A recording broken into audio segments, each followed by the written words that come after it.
ঋতুপর্ণা সেনগুপ্ত যখন ভাঙে তখন 4 দেওয়ালের ভেতরেই সেই ভাঙাটা থাকে। তখন সে বুড়িয়ে যায়, ভেঙে যায়, কিন্তু তার চোখের জল আর কেউ দেখতে পায় না। কারণ আমি জানি সেই আমার চোখের জলের মূল্য কেউ দিতে পারবে কিনা।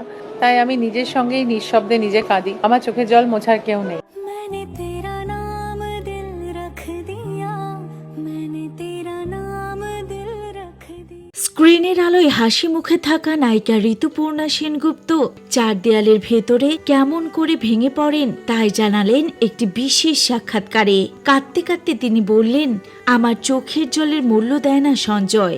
বলা যায় আমার দিকে ঘুরেও তাকায় না সে। আমি যখন একা একা ভাঙি, গুড়িয়ে যায়, তখন আমার চোখের জল কেউ দেখতে পায় না। কারণ আমি জানি আমার হাজবেন্ড কখনোই এই চোখের জলের মূল্য দিতে পারবে না। তিনি আরো বলেন, তখন আমি নিজের সঙ্গেই কাঁদি, কারণ আমার চোখের জল মোছার তো কেউ নেই।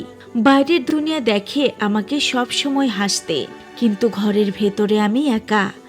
সঞ্জয় চক্রবর্তীর ব্যস্ততা, তার কর্পোরেট জীবন, সিঙ্গাপুরের দৌড়, সবকিছুর মাঝে আমার এই ছোট্ট কান্নাগুলো হারিয়ে যায়।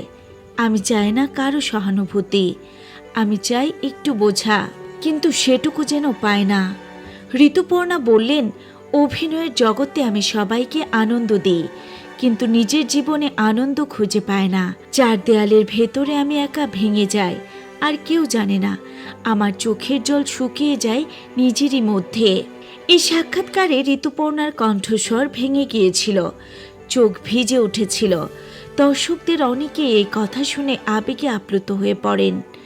দাম্পত্য জীবনের এই কষ্টের কথা শুনে অনেকেই প্রশ্ন তুলেছেন, সত্যি কি সঞ্জয় চক্রবর্তী তার স্ত্রীর মানসিক অবস্থা বুঝতে পারেন না?